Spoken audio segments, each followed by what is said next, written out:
pas là la semaine dernière et que vous ne savez pas que j'avais demandé d'amener de quoi prendre des notes, prenez votre téléphone, mettez-le sur silencieux, ne vous gêne pas, et prenez des notes ou essayez de graver cela dans votre tête et dans votre cœur. C'est la dernière prédication de cette année, et on entend souvent, en fin d'année, à certaines époques particulières, que c'est le moment de faire le bilan. Temps de faire le bilan. Alors, je me suis demandé, en allant dans cette direction, mais est-ce qu'on va encore entendre un message fin décembre sur le fait de faire le bilan? Est-ce qu'on n'en a pas déjà entendu beaucoup des messages sur le fait de faire le bilan? Et puis, après tout, est-ce que c'est vraiment une bonne chose que de faire le bilan? Alors, la réponse c'est oui. Déjà, je peux vous dire que oui, c'est une bonne chose de faire le bilan. C'est un principe biblique qui est vraiment important. Mais une question à laquelle on ne répond pas forcément, c'est comment faire le bilan? Comment faire un bon bilan? Et au-delà du fait de se sentir vaguement interpellé pendant la prédication, qu'est-ce qu'il nous faudrait faire pour que ce bilan soit porteur de fruits? Pour qu'on ne soit pas juste là avec une feuille, quelques notes, qu'est-ce qu'il faudrait faire ensuite? Et ce bilan, qu'est-ce qu'il nous faut pour le faire vraiment bien? Alors, je vous propose de nous donner quelques clés ce matin pour faire un bon bilan. Si vous le pouvez, prenez des notes, sinon essayez de graver cela dans votre tête, dans votre cœur. On va voir dans une première partie pourquoi non seulement c'est une bonne chose, mais surtout c'est une chose indispensable que de faire le bilan. Pas seulement bon, absolument nécessaire. Dans un deuxième point, on va voir comment faire un bon bilan. Quelles questions est-ce qu'il faudrait se poser? Pour ça, on prendra un exemple biblique de quelqu'un qui fait le bilan. Et dans une troisième partie, je voudrais montrer qu'il nous faut vraiment du secours pour faire un bon bilan, et on va voir où chercher ce secours et pourquoi chercher ce secours. Mais donc la première des choses, faire cet indispensable bilan. Parce que la première chose qui m'a sauté aux yeux en cherchant dans la Bible, en méditant sur cette question de bilan, c'est que la Bible ne nous donne pas simplement des exemples de personnes qui ont fait le point à un moment donné de leur vie, mais qu'à de nombreuses reprises, Dieu ordonne à son peuple de s'arrêter et de faire un examen des choses. Je vous donne deux exemples dans l'Ancien Testament. Ne les cherchez pas, mais notez simplement les références. C'est Sophonie, chapitre 2, verset 1, qui dit « Rentrez en vous-même, pécheurs, examinez-vous, nation sans pudeur. Rentrez en vous-même, examinez-vous. » Voilà ce que le Seigneur dit à son peuple, s'il le dit avec une nuance certaine de reproche. Rentrez en vous-même, faites cet examen personnel. Et je vous lis aussi Ecclésiaste chapitre 7, verset 14, un verset que beaucoup ont déjà lu, connaissent et utilisent peut-être dans leur vie. Au jour du bonheur, sois heureux, et au jour du malheur, réfléchis. Réfléchis. Donc ça, ce sont deux exemples simplement de l'Ancien Testament qui nous exhortent à rentrer en nous-mêmes, à faire un examen de soi, à réfléchir. Et ça, c'est un ordre que nous donne la parole de Dieu. Ce sont des consignes tout à fait claires. Mais on en a aussi deux exemples dans le Nouveau Testament. On est dans 1 Corinthiens, chapitre 11, et verset 31. 1 Corinthiens, chapitre 11, verset 31. L'apôtre Paul donne cette consigne dans le cadre du repas du Seigneur qui était célébré à l'église de Corinthe, un petit peu n'importe comment. Et il dit, si nous nous jugions nous-mêmes, nous ne serions pas jugés.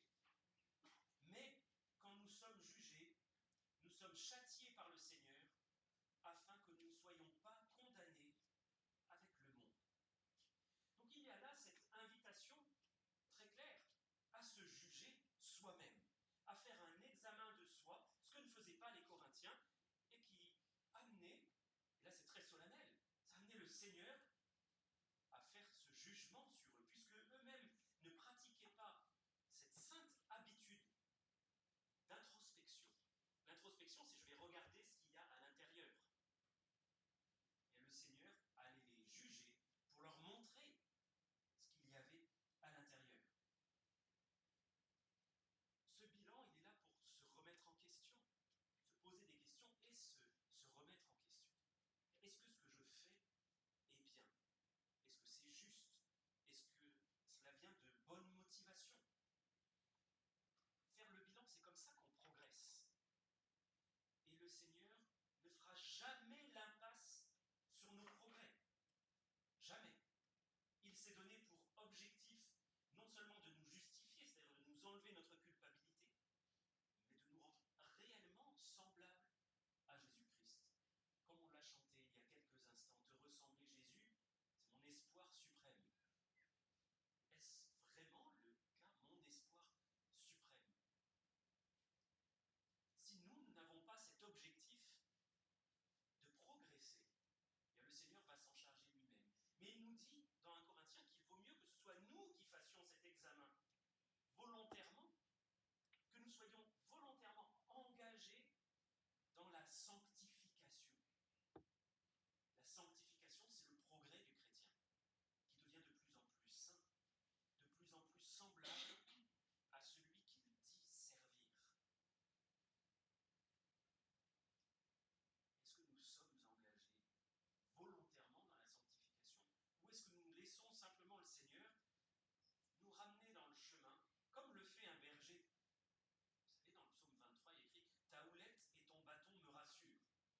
Il y a deux instruments, le berger. La houlette, ce grand bâton avec une anse, un crochet au bout, qui lui sert à rattraper les brebis qui s'égarent et à les remettre dans le rang, pas toujours avec douceur, parfois avec un petit peu de fermeté.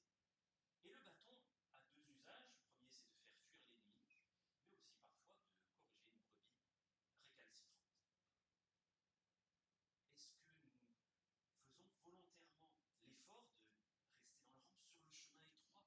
Est-ce que nous nous examinons nous-mêmes de manière régulière pour voir si nous sommes sur le bon chemin?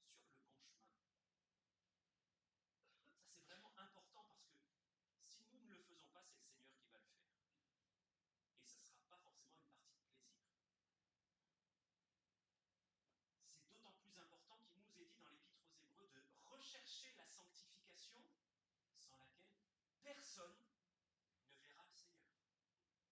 Celui qui ne recherche pas la sanctification, le progrès, la ressemblance avec Jésus-Christ, a de sérieuses questions à se poser. Parce que cela peut vouloir dire qu'il n'est simplement pas régénéré.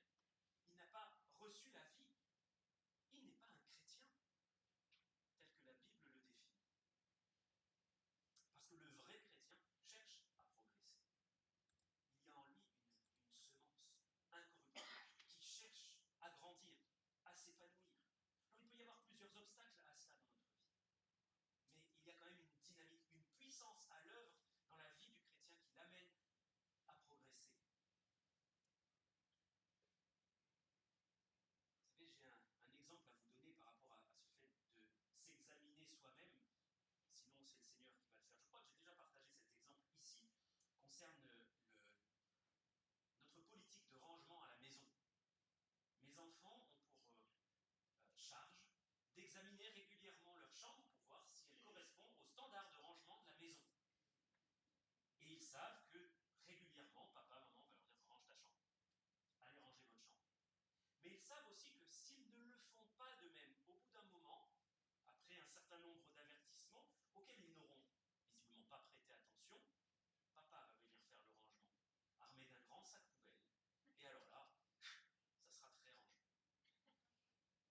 Mais c'est un petit peu cette idée-là qui est développée dans 1 Corinthiens 11 qu'on vient de lire. Si nous ne faisons pas le rangement nous-mêmes, l'examen, au moins l'examen, dire oui, il y a des choses qui ne vont pas là, il faut que je fasse quelque chose. C'est le Seigneur qui va le faire. Il est bien plus profitable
foi qui est visible. Est-ce que l'on peut voir Jésus-Christ en moi? Est-ce que je peux reconnaître que Jésus-Christ est en moi par le fruit qu'il produit, par la ressemblance à son caractère, qui est peut-être juste au début? Est-ce que j'ai le désir de lui ressembler davantage? Est-ce que l'on peut reconnaître des traits du Seigneur en moi, dans mes actions et dans mon caractère? Et finalement, la question à se poser, c'est est-ce que ma foi est vraie ou est-ce qu'elle est fausse? Parce qu'on peut avoir une foi qui est fausse, une foi qui est morte, une foi qui ne porte pas de fruits. Ce sont tous ceux qui disent Seigneur, Seigneur, et qui ne font pas ce que le Seigneur dit. Donc, on voit avec ces passages-là, et on pourra en citer bien d'autres, que l'examen de soi, faire le bilan, c'est une chose bonne, c'est une chose biblique, c'est une chose indispensable pour le chrétien. Mais est-ce que c'est une habitude? Est-ce que c'est une habitude que nous avons prise? Je crois pouvoir dire sans me tromper que peu de chrétiens ont l'habitude de s'examiner vraiment et de manière régulière. Et parmi ceux qui le font, peu le font bien, c'est-à-dire sur de bons critères. Je voudrais vous donner l'exemple d'un homme de Dieu qui s'appelait Jonathan Edwards.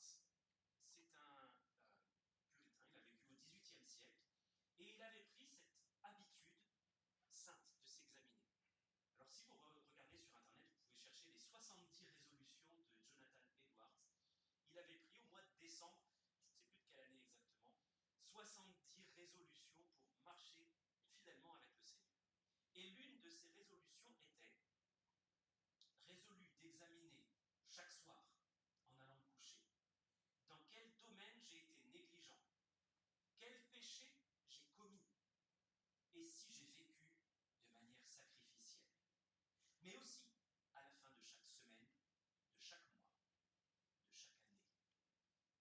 Voilà comment cet homme de Dieu avait décidé de mettre en pratique l'examen de soi qui est plus que recommandé par la parole de Dieu.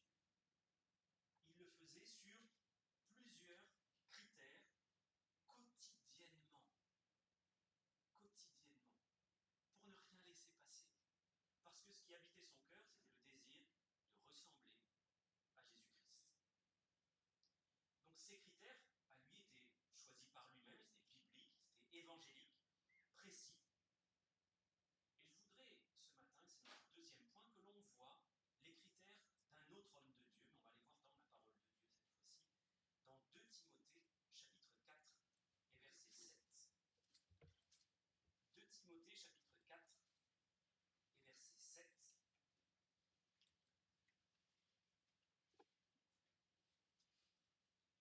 À la fin de sa vie, l'apôtre Paul fait le bilan.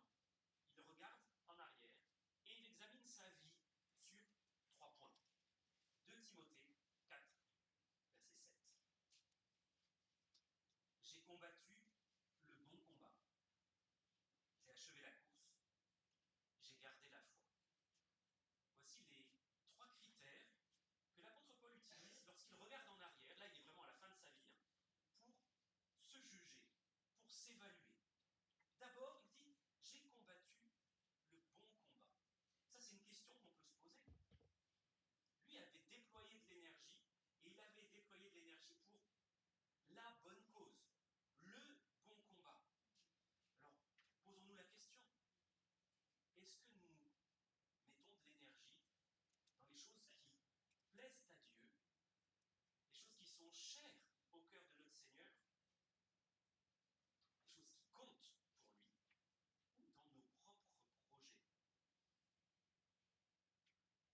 Où est-ce que je place mon énergie? Est-ce que je bâtis, parce que derrière l'idée de combattre, il y a vraiment l'énergie mise dans un but. L'apôtre Paul, à d'autres moments, va comparer cela au fait de bâtir. Mais est-ce que je bâtis avec des matériaux durables? Est-ce que je bâtis avec ce qui compte vraiment au ciel? Ou est-ce que je bâtis avec de la paille, du chaume, des choses qui ne résisteront pas à l'épreuve du feu? Et est-ce que je bâtis sur le bon fondement? Si une maison n'est pas construite sur le roc, au jour du jugement, elle sera dévastée, balayée, il n'en restera rien.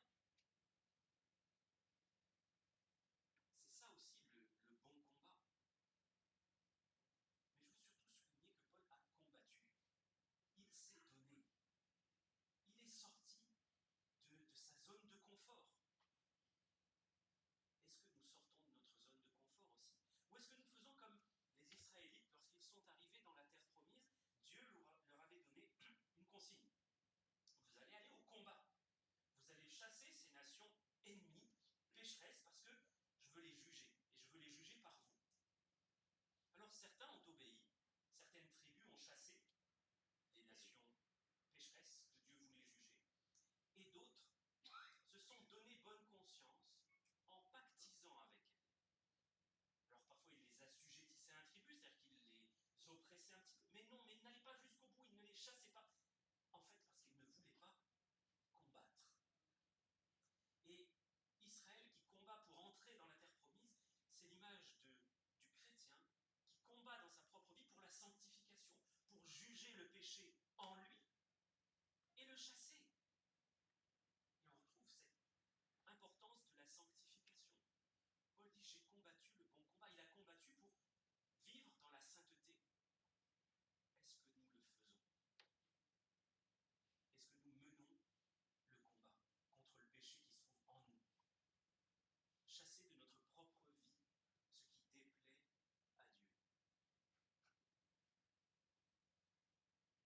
Le deuxième critère, c'est j'ai achevé la course. Alors, je vais enfoncer une porte ouverte ici.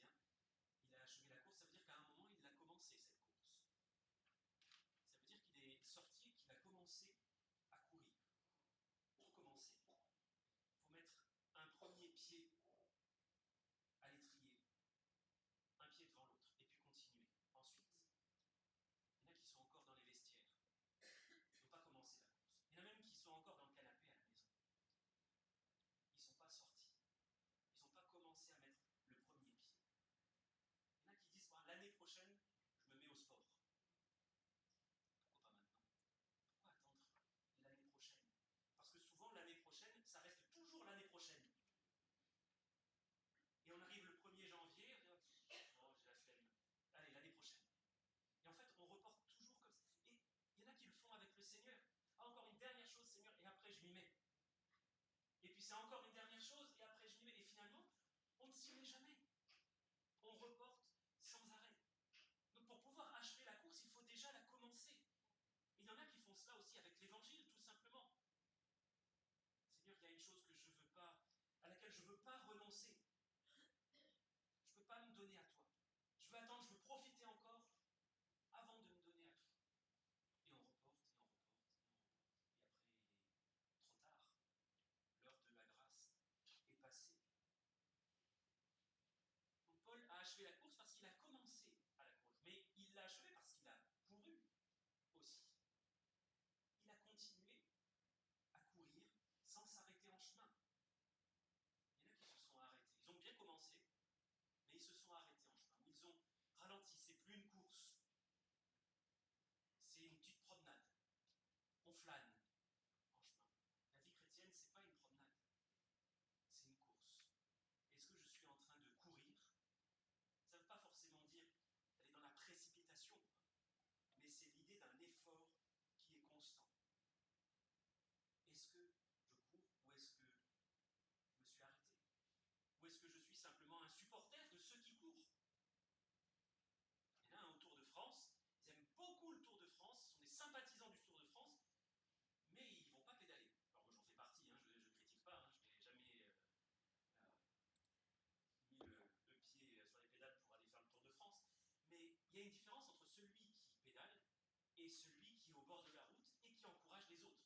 Celui qui est au bord de la route, il est au bord de la route. Et il y en a qui conçoivent petit à petit la vie chrétienne. Après avoir commencé, ils se sont arrêtés et ils deviennent juste des supporters. Ils sont là pour encourager les autres, mais eux-mêmes ne courent plus.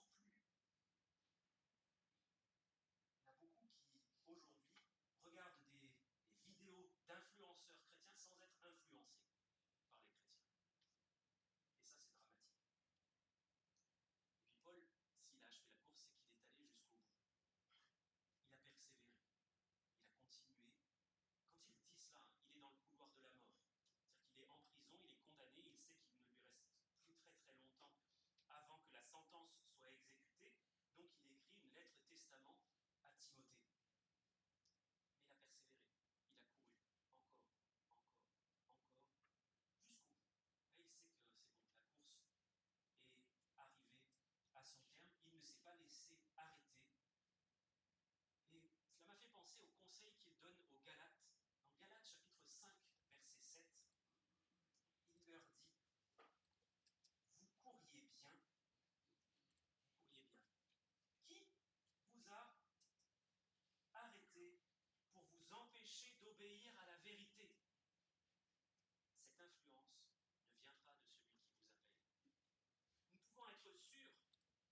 j'ai gardé la foi. Alors il y aurait énormément à dire sur ce petit bout de verset, sur cette expression, mais je voudrais vous poser une question. Est-ce que vous êtes toujours fidèle à la Bible? Parce que c'est ça, garder la foi. La foi, elle vient de ce qu'on entend et ce qu'on entend de la parole de Dieu. Donc, est-ce que je suis fidèle à la foi véritable en étant fidèle à la parole de Dieu? C'est elle, la vérité pour laquelle on doit combattre. Et on pourrait paraphraser un petit peu ce verset en disant « Je ne me suis pas écarté de ce que la foi véritable enseigne. » Parce que si ma foi ne vient pas de ce que la Bible enseigne, alors c'est une foi morte. C'est une foi vaine. Elle ne me permettra jamais d'aller au ciel. Et ça, vous pouvez en être certain. Absolument certain. On vit dans un monde qui veut nous éloigner de la parole de Dieu et qui fait tout pour ça. Pour qu'on n'ouvre même pas le livre. Et si on l'a ouvert, pour que nos pensées en soient distraites, pour que notre façon de penser soit tordue et qu'elle ne soit pas conforme aux Écritures. Soyons conscients de ça parce qu'il y a un vrai combat pour notre attention aujourd'hui dans ce monde. Un vrai combat pour la vérité. On parle de plus en plus de fake news. Fake news, ça veut dire fausse nouvelle. On va être inévitablement influencé à des degrés divers.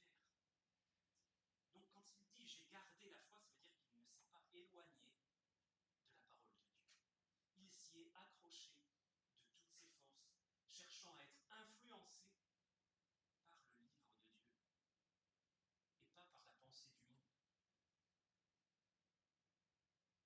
Et quand il dit « j'ai gardé la foi », il y a aussi l'idée de garder une foi vivante, lumineuse, vibrante. Quelque chose qui soit visible de l'extérieur. La foi de ceux qui prennent Dieu au sérieux et qui sont vraiment influencés par la parole de Dieu. Pas une foi qui reste ici, mais une foi qui anime le cœur, une foi qui réchauffe le cœur. Une foi qui croit que Dieu est vraiment celui qu'il dit être, le saint, le juste, celui qui va juger et condamner le pécheur rebelle, mais celui aussi qui fait grâce à celui qui se repent, celui qui fait grâce à celui qui appelle au secours. Et c'est là que ça nous amène à notre troisième et dernier grand point dans cette prédication, parler d'un secours nécessaire. Parce que lorsque l'on fait un bilan honnête, on va forcément se retrouver face à un certain nombre de choses qui ne vont pas. Il va y avoir des choses que le Saint-Esprit va nous montrer et nous savons bien que ça ne va pas. Il va falloir les corriger et parfois ce sera un bilan assez négatif, parfois mitigé, parfois plutôt positif, même s'il y a encore des axes de progrès. Mais comment on fait? Comment on fait, même si le bilan est négatif? Comment on fait si le bilan est même catastrophique? On a besoin de savoir que l'on peut faire appel, que l'on doit faire appel à celui qui pardonne, à celui qui relève. On doit exercer notre foi au Seigneur, dont on prétend, on professe qu'il nous a sauvés. Il est sauveur pour cela aussi. Si notre bilan est désastreux, nous devons aller le voir et l'appeler au secours. Et je crois que si bien souvent les chrétiens ne font pas le bilan, c'est parce qu'ils ont peur d'affronter la vérité, de se voir tels qu'ils sont vraiment. Parce qu'un vrai bilan est rarement agréable. Au contraire, ça nous gêne, voire ça nous fait mal.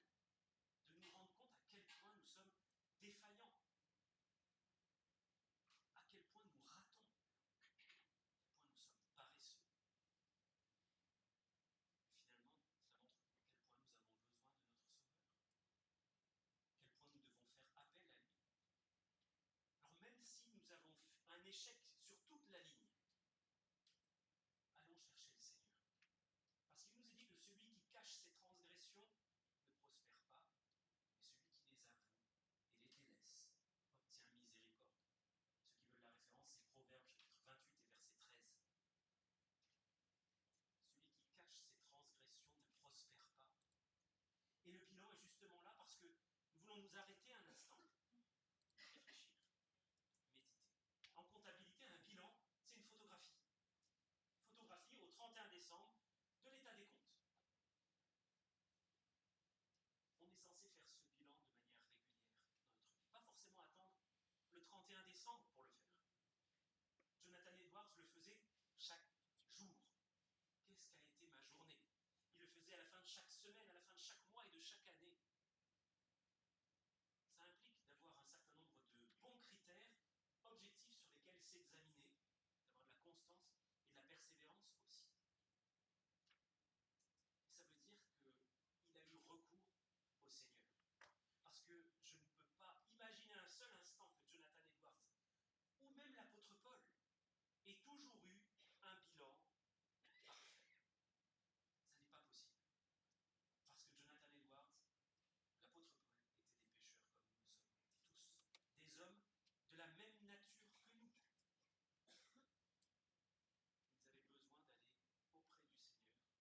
Ils avaient besoin d'aller auprès du Seigneur, réclamer son secours, son assistance, réclamer sa force. Vous savez, il est écrit dans la Bible que la bonté de Dieu nous pousse. Nous pousse à quoi? À la repentance. Nous sommes poussés par sa bonté parce que nous allons être bien accueillis. Si nous faisons un bilan catastrophique, nous ne serons pas rejetés. Nous ne serons pas jugés sévèrement. Au contraire, nous sommes encouragés à nous juger nous-mêmes pour que le Seigneur n'ait pas à le faire avec sévérité. Alors l'apôtre Paul, lorsqu'il a fait ce bilan que nous avons lu dans 2 Timothée 4,7, c'était le bilan final, le bilan de la fin de vie. Il se retourne, il regarde et il dit, bon, j'ai combattu le bon combat, j'ai achevé la course, j'ai gardé la foi. C'est un bilan plutôt positif. Ça ne veut pas dire qu'il n'y a pas eu du négatif. Ça veut simplement dire que le négatif, l'apôtre Paul l'a laissé au seul endroit où on peut laisser notre bilan négatif, à la croix.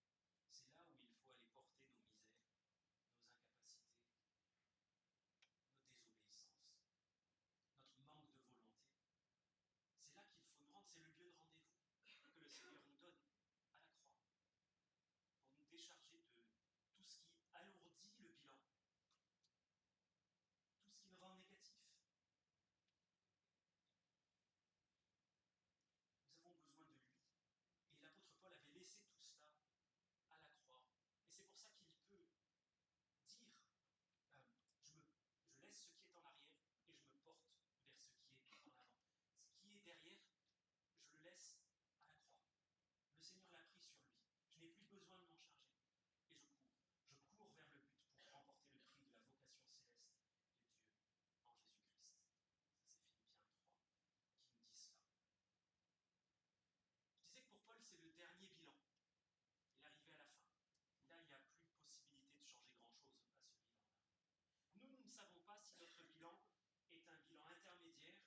bonne chose chez toi. Mais il y a aussi cela, et ça, je voudrais que tu le changes. Et tu peux faire appel à moi pour changer ces choses-là. N'attendons pas la fin du parcours pour nous examiner, parce qu'alors là, il sera trop tard. On ne pourra plus influer sur le bilan. Vous savez, les entreprises font toutes un bilan par an. Ça leur permet de corriger la trajectoire s'il y a besoin de trésorerie, besoin d'investissement ou autre. Ça peut être très cruel un bilan, parce que c'est juste une photographie des faits. Comptablement, c'est juste une photographie de ce qui se passe à un instant T. On ne cache rien, mais ça permet, lorsqu'on en a vu vraiment l'état des choses, de prendre les mesures qui s'imposent. Alors demandons au Seigneur de nous éclairer pour que cet examen se fasse selon lui. Pas selon nos pensées, nos propres idées, mais vraiment que son esprit nous illumine. Pour que nous voyions là où nous avons des progrès à faire, là où nous avons progressé, là où nous n'y sommes pas du tout. Nous serons bien accueillis si nous faisons cela, et cela pourrait nous éviter d'être nous-mêmes jugés par le Seigneur. Ne le faisons pas simplement en cette fin d'année, mais faisons-le régulièrement. Je rappelle Jonathan Edwards qu'il faisait chaque soir avant d'aller au lit. Et ça me semble être un exercice tellement bienfaisant parce que ça force à avoir recours au Seigneur chaque jour et à ne rien laisser dans l'ombre.